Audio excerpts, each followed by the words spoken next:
bonsoir. Vous êtes au rendez-vous de l'actualité sur la télévision nationale du Bénin. Voici les titres. Activité diplomatique au Bénin. Cotonou conforte ses relations avec la Gambie et la Chine. On aura écho de la visite du ministre gambien des Affaires étrangères et de l'arrivée du nouvel ambassadeur de Chine près le Bénin. Zoom sur Gbesoké, filet social destiné aux ménages les plus modestes du Bénin. Cette initiative du gouvernement créée pour réduire leur vulnérabilité est entrée dans sa phase opérationnelle. Focus sur les personnes vivant avec un handicap. Ce 3 décembre, nous sommes invités à davantage d'attention sur leur bien-être. Thème mobilisateur, amplifier le leadership des personnes handicapées pour un avenir inclusif et durable. Bienvenue à toutes et à tous. Merci de nous recevoir chez vous avec cette livraison de l'actualité. Zhang Wei est le nouvel ambassadeur extraordinaire et plénipotentiaire de la République populaire de Chine près le Bénin. Le diplomate chinois vient remplacer Peng Jingtao, devenu un grand ami du Bénin. Il a été le nouvel ambassadeur accueilli au ministère des Affaires étrangères dans l'après-midi de ce lundi 2 décembre. Voici ses premiers mots au micro de Marcel Arossi et Igor Ayosso. C'est un honneur pour moi d'être accrédité comme ambassadeur chinois au Bénin. J'ai le plaisir de connaître le beau pays du Bénin. En fait, la Chine et le Bénin ont une amitié profonde et une coopération fructueuse. Je ne ménage pas des efforts pour continuer à avancer ces relations bilatérales excellentes. J'ai la conviction aussi sur la direction des dirigeants de notre pays, avec le soutien de nos partenaires béninois, nous aurons encore beaucoup plus de fruits concrets au bénéfice de notre peuple.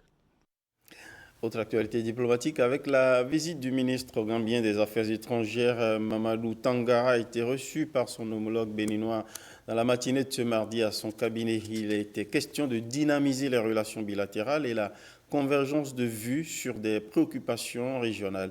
Il s'est confié, le ministre gambien des Affaires étrangères, à Marcel Arossi Ramatoulawani.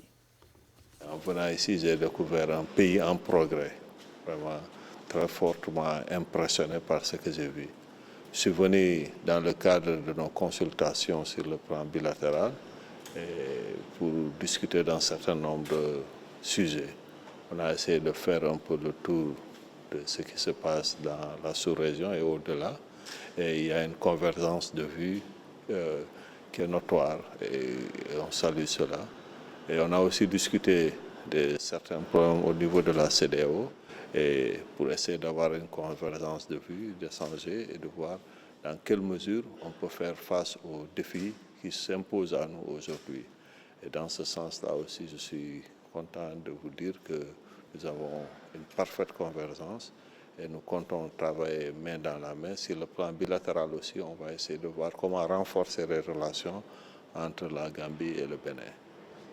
Moi, c'est la première fois que je viens dans ce beau pays et j'avais hâte de venir ici. Moi, je suis fortement impressionné par le développement au niveau des infrastructures et par le combat aussi que mène le président Talon pour récupérer les biens culturels de l'Afrique et les préserver en Afrique. Parce que moi, je suis convaincu que nous ne devons pas accepter que les autres nous définissent et qu'on a le devoir de prendre en main notre destin.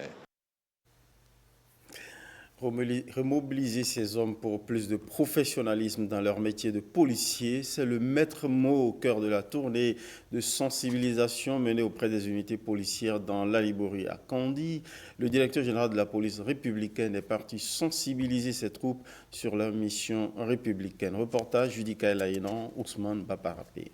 Cher commandant d'unité, au fur et à mesure qu'on sera en train de se parler, Rôle et responsabilité des chefs d'unité dans toutes les circonstances. Soumaïla Alabiyaya, le directeur général de la police républicaine, saisit la question d'actualité pour mieux faire passer le message. Vous n'êtes pas sans savoir que depuis quelques jours, la police fait l'objet de critiques de la part de certains citoyens par rapport à ce qui s'est passé et qui est véritablement indigne de l'institution à laquelle nous appartenons. Et je crois qu'aujourd'hui, les choses sont rentrées dans l'ordre parce que les gens avaient peut-être pensé qu'on allait protéger le personnel fautif, mais ils n'ont pas été protégés. Ils ont fait l'objet d'une procédure judiciaire et la procédure administrative est en cours. Ils seront forcément punis.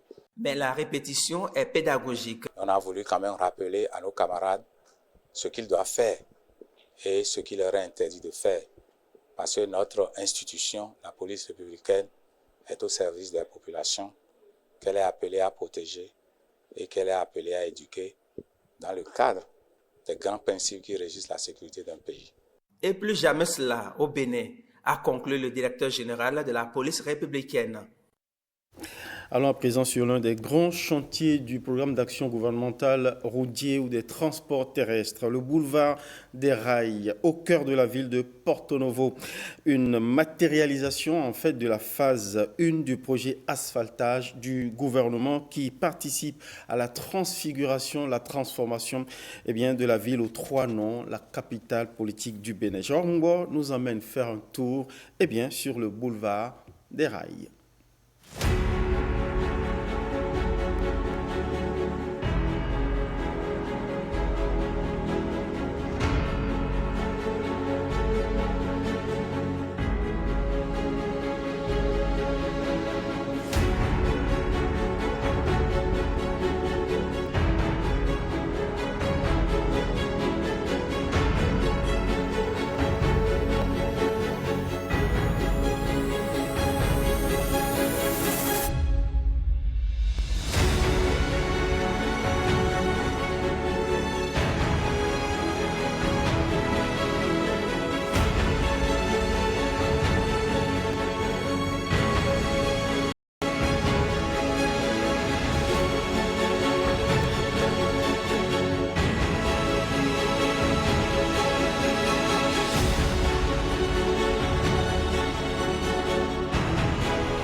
Et à propos d'infrastructures routières, marquons un arrêt sur un ouvrage, un essai consacré aux ouvrages routiers de la sous-région. Son titre, UEMOA, 30 ans d'intégration régionale pour le transport terrestre et les infrastructures routières. C'est un regard porté à travers cet ouvrage paru le 30 novembre dernier à Cotonou. Son auteur, Marion Verne-Vinayon Aïnon. Ce livre retrace 3 décennies de parcours, analyse à travers les défis et réussites de l'intégration régionale. Un bout de la trame de cet ouvrage, c'est avec Christelle Tongodo et Jules Akoikou. Plus qu'un simple livre, cet ouvrage est le fruit de plusieurs années de recherche, d'analyse approfondie et d'un engagement constant. Lors de son lancement, les invités ont eu l'opportunité de découvrir la première de couverture, minutieusement expliquée par l'auteur. Vous verrez une route qui émerge de la terre et finit à perte de vue sur l'eau. Cela signifie que le développement de notre réseau a commencé par des routes en terre. Au milieu, la chaussée bitumée, bien tracée, symbolise le développement des infrastructures routières dans l'UEMOA. La façade maritime montre la complémentarité entre le transport terrestre et le transport maritime. Le camion bleu-blanc qui circule matérialise le type de véhicule qui sollicite le plus les routes à l'effort. Cet ouvrage se veut à usage multiple, offrant à la fois une réflexion stratégique et des outils pratiques pour les acteurs du développement régional. Son auteur, dont le parcours académique est remarquable, est titulaire d'un master en sciences politiques obtenu en France, ainsi qu'un diplôme de spécialiste en coopération au développement décroché en Italie. Une expertise qui donne à cette œuvre une profondeur et une vision unique, en phase avec les objectifs d'intégration de l'UEMOA. D'une part, il permet aux consultants d'avoir une prise en main rapide de la situation régionale du secteur du transport et des infrastructures. Et d'autre part, il sert de miroir aux acteurs de différents États pour une reconnaissance sous différents angles des réalités du secteur qu'ils vivent au quotidien. Ce livre symbolise non seulement le chemin parcouru par l'UEMOA, mais également sa volonté de bâtir des infrastructures et des transports durables, vecteurs d'un développement harmonieux dans l'espace communautaire. Des routes, passons au commerce, les routes vecteurs de commerce. Justement, on parle du commerce transfrontalier comme moteur important des économies locales et moyen de subsistance de millions d'Africains en jeu. Saisi par l'Organisation internationale pour les migrations au Bénin, l'OIM sensibilise dans cette veine les femmes engagées dans le commerce transfrontalier. Objectif, renforcer leur autonomie et améliorer leur participation dans l'économie transfrontalière. Blaise Adampo. Traverser le corridor Abidjan-Lagos pour les femmes revendeuses peut paraître un calvaire. On va souvent au Ghana acheter du poisson à revendre. Avant de nous laisser traverser la frontière, on nous facture la marchandise et dans la foulée, l'état des poissons frais se détériore et ne sont plus généralement consommables. En réponse à ces problèmes, l'Organisation internationale pour les migrations Bénin apporte un début de solution. Elle met un point d'honneur sur la formation et la sensibilisation de ces femmes qui jouent un rôle important dans le commerce transfrontalier à petite échelle entre le Bénin, le Togo et le Ghana. Il faudrait quand même les amener, les sensibiliser sur l'importance de ces papiers-là, surtout la carte d'identité, qui va leur permettre quand même de traverser sans grand problème. L'autre objectif également, c'est de les outiller à avoir les bonnes pratiques en matière d'entrepreneuriat. Elles en ont besoin pour diversifier ce qu'elles savent faire le mieux, c'est-à-dire le commerce. La formation que l'OIM donne aujourd'hui est bénéfique. Ça nous aide à mieux développer nos activités commerciales, nos allers et retours, nos droits et devoirs. L'OIM Bénin travaille ardemment à instaurer une atmosphère favorable au niveau des frontières. Et depuis 2012, elle collabore avec le gouvernement pour relever les défis liés à la migration. Eh bien, restons sur les routes pour repartir aux frontières avec cet impératif renforcement de la gouvernance des frontières par l'engagement des communautés au Bénin et au Togo. On retrouve là encore une initiative de l'Organisation internationale pour les migrations, OIM, au Bénin, qui sensibilise cette fois-ci les forces de l'ordre, les gestionnaires des frontières et les autorités locales sur les défis liés à la gouvernance des frontières. On retrouve Blaise Adampo. Les zones frontalières du Bénin et du Togo sont parfois confrontées à des défis liés notamment aux conflits locaux, aux tensions communautaires, mettant à mal le travail des agents des forces de l'ordre dans l'exercice de leurs fonctions. Comment faire pour ne plus en arriver là? C'est la réponse à cette question qui regroupe les différents acteurs impliqués dans la gestion des frontières. Être là pour cette formation qui touche ce point qui est le plus important pour moi, qui est l'analyse des dynamiques de conflits locaux et la promotion des droits humains et la résolution des problèmes de sécurité. On ne peut pas du tout aujourd'hui adresser les questions de sécurité sans pour autant avoir une analyse dynamique profonde de la chose. Sur 2 jours, le projet renforcement de la gouvernance des frontières par l'engagement des communautés, piloté par l'Organisation internationale pour la migration, va outiller ses principaux acteurs à la promotion d'une gestion harmonieuse et inclusive des frontières. Et ça a été beaucoup plus un rendez-vous de donner et du recevoir.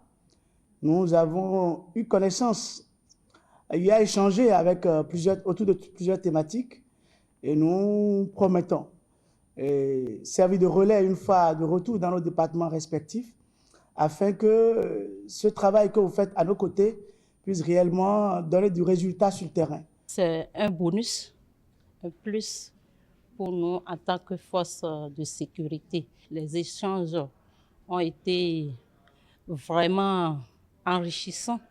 Ces genres de formations arrivent régulièrement. Je crois qu'on est en train de nous aguerrir pour faire face aux défis sécuritaires. Mieux outillés, les participants sont désormais capables de faire face aux réalités en matière de gestion des frontières et des conflits d'une part, et d'autre part, de la promotion des droits humains. Pendant ce temps sur les routes et à travers nos contrées, associatifs et institutions dédiées à la protection des droits de la femme poursuivent la quinzaine d'activisme dédiés aux violences basées sur les genres. On ne le sait pas souvent, on ne le voit pas souvent. À titre de violence, on peut compter bien les difficultés pour les femmes d'accéder au foncier. Malgré l'arsenal juridique qui existe au Bénin, ces difficultés persistent. Les plaidoyers se poursuivent donc pour attirer davantage l'attention des dirigeants sur la situation des femmes en matière foncière. Alain Sochoumen, Ramatoula Wani.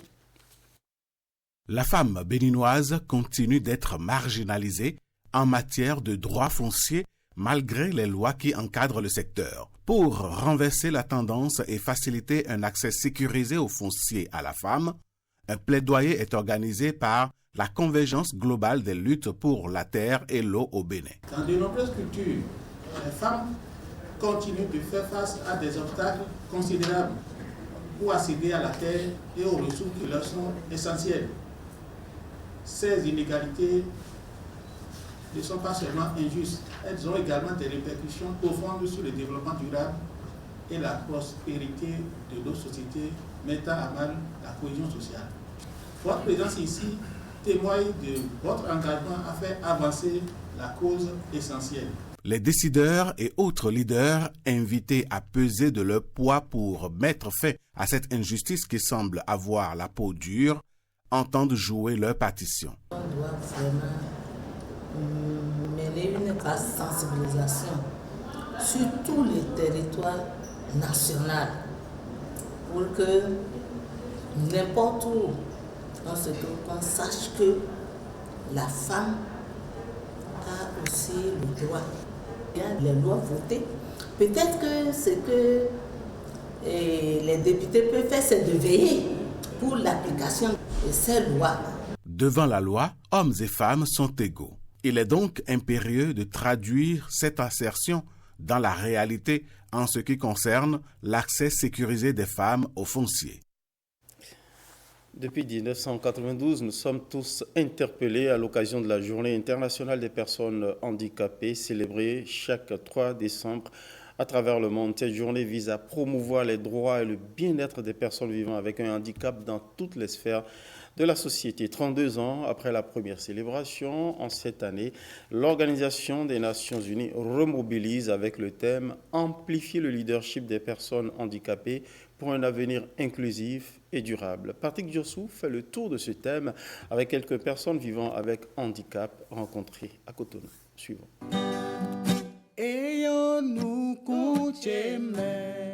Auriol Yisegon Ardis Rumpati ne voit pas de ses yeux, mais a une voix de chanteur moderne et des doigts d'instrumentiste bassiste. De ses doigts, Auriol a pu être lauréat de l'émission télévisée A Cappella à Cotonou au Bénin en 2015, puis troisième d'un challenge international des guitaristes tenu à Lomé au Togo en mai 2023. De son côté, Fidèle Daelo Dogbeko, alias Aloès Sipe Yeye, ne voit pas non plus de ses yeux, mais a une voix de chanteur traditionnel et des doigts d'instrumentiste percussionniste.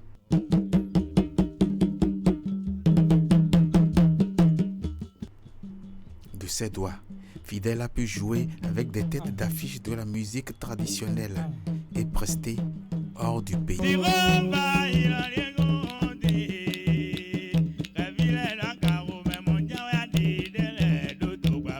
Amplifier le leadership des personnes handicapées pour un avenir inclusif et durable. C'est le thème de l'année 2024 pour la Journée mondiale des personnes vivant avec un handicap.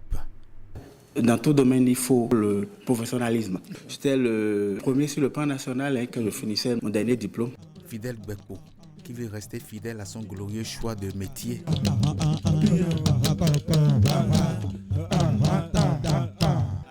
Et Auriol Rumpati, qui veut tester l'auréole, ce degré de gloire distinguant une personne. Ce sont deux personnes non-voyantes qui voient loin en visant tous deux un avenir plus avenant et plus inclusif, un futur plus fructueux et plus durable.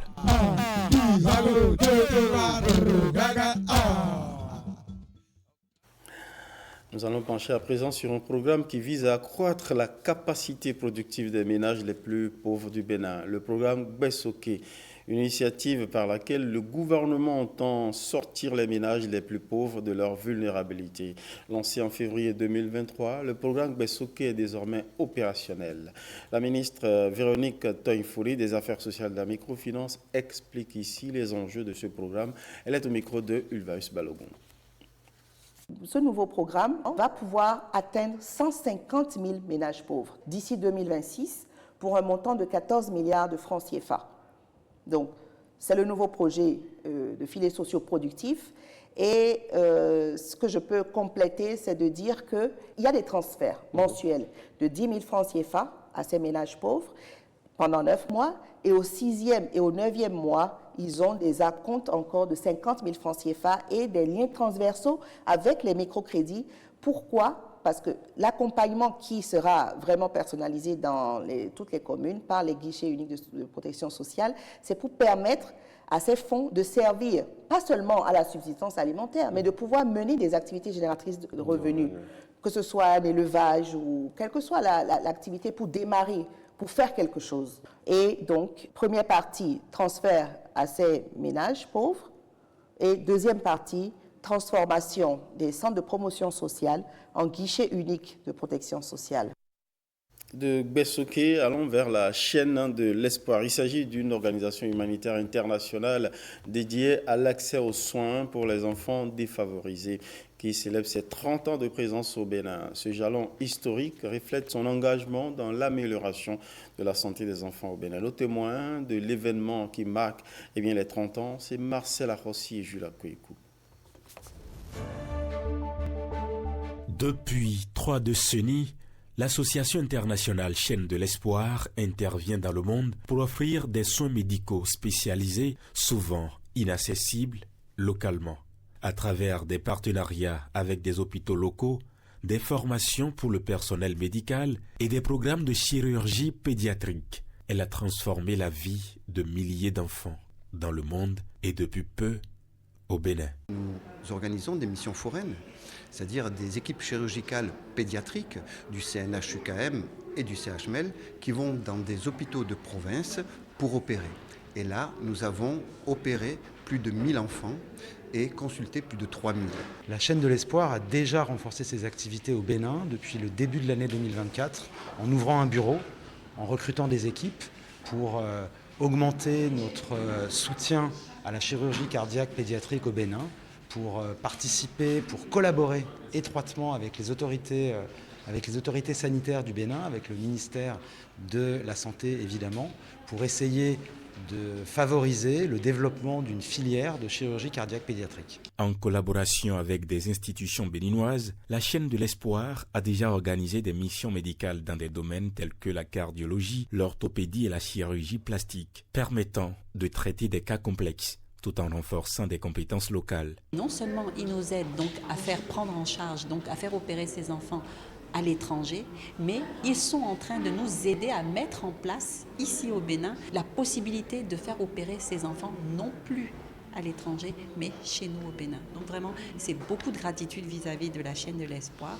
À Cotonou, la célébration des 30 ans de la chaîne de l'espoir est non seulement une reconnaissance de son travail, mais aussi un appel à l'action pour continuer à soutenir les enfants béninois dans leur droit fondamental à la santé.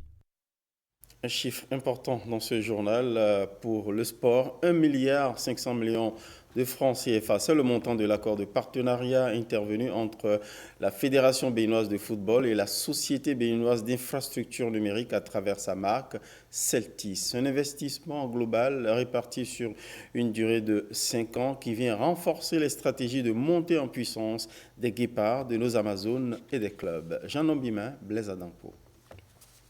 Chaque week-end, sur les pelouses des 22 stades omnisports construits par le gouvernement, le football déchaîne les passions sur l'ensemble du territoire national. L'émotion est encore vive quand il s'agit des guépards qualifiés récemment pour la 5e Coupe d'Afrique des Nations de leur histoire, ou encore des Amazones engagées dans les différentes compétitions. Pour davantage faire vibrer cette jeunesse passionnée du sport roi, la Fédération béninoise de football peut désormais compter sur l'ASBIN à travers Celtis. Ce partenariat est le fruit de plusieurs mois d'échanges et de réflexions stratégiques. Il repose sur une conviction: le football est un levier clé pour le développement social, culturel, économique du Bénin.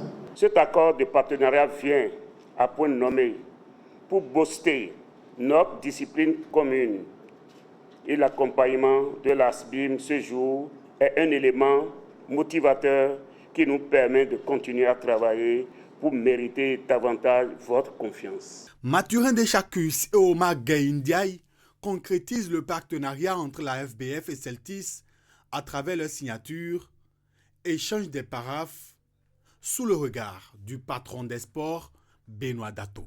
Nous sommes conscients qu'il reste encore des pas à franchir, à savoir créer encore l'écosystème qu'il faut autour de cette discipline, qui est une discipline qui permet d'avoir pas mal de ressources et de développer des modèles économiques performants avec de fortes rentabilités.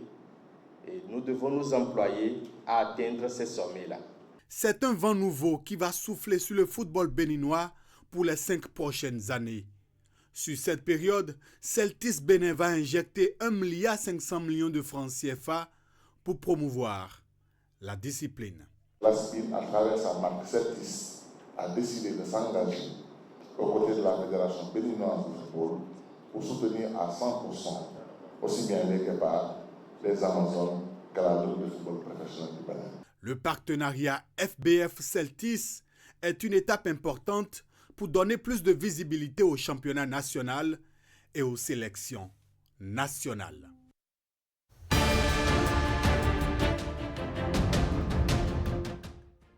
Dans l'actualité internationale ce mardi, au Ghana, la situation économique sera au cœur des thèmes du scrutin présidentiel du 7 décembre. Le vote s'annonce visiblement très serré plus loin. Le président des États-Unis, lui, est arrivé en Angola lundi pour sa première visite présidentielle, très attendue d'ailleurs en Afrique subsaharienne. On fait le tour avec Blaise Adampo. La situation économique ghanéenne sera au cœur du scrutin présidentiel le 7 décembre prochain. L'élection s'annonce serrée entre Mahamadou Bayoumia, candidat du New Patriotic Party NPP au pouvoir et vice-président, et John Mahama, leader du National Democratic Congress NDC, principal parti d'opposition. Pour les Ghanéens, les promesses électorales visant à sortir le pays d'une grave crise économique feront pencher la balance lors de l'élection présidentielle le 7 décembre. Netumbo Nandi Ndaitwa, candidate de la SWAPO, parti au pouvoir, organisation du peuple du sud-ouest africain, semble bien positionnée pour devenir la première femme présidente de la Namibie à l'issue des élections générales du 27 novembre dernier. À 112 ans et une carrière politique notable, la vice-présidente semble en tête avec 54,82%. Pour les législatives, la SWAPO est créditée de 56,38% des voix dans 79 des 121 circonscriptions électorales selon les résultats partiels. Le président des États-Unis est arrivé en Angola lundi pour sa première visite présidentielle très attendue en Afrique subsaharienne. Joe Biden s'est d'abord arrêté au Cap-Vert pour une brève réunion à huis clos avec le premier ministre capverdien. Joe Biden a ensuite eu des entretiens bilatéraux avec son homologue angolais Joao Lourenço à Luanda, la capitale du pays d'Afrique australe. Le président américain effectue une visite de 2 jours en Angola, axée sur un grand projet d'infrastructure visant à affirmer les ambitions de Washington face à la Chine sur le continent africain. Cette visite intervient à quelques semaines de la fin de son mandat, alors que Donald Trump s'apprête à prendre ses fonctions le 20 janvier prochain. La police de la capitale géorgienne a de nouveau dispersé des milliers de manifestants après que plus de 200 personnes ont été arrêtées au cours des 4 dernières nuits de protestation contre la décision du gouvernement de suspendre les négociations d'adhésion à l'Union européenne jusqu'en 2028. Le ministère géorgien de l'Intérieur a déclaré lundi dans la soirée que 224 manifestants avaient été arrêtés pour des raisons administratives et 3 pour des raisons pénales.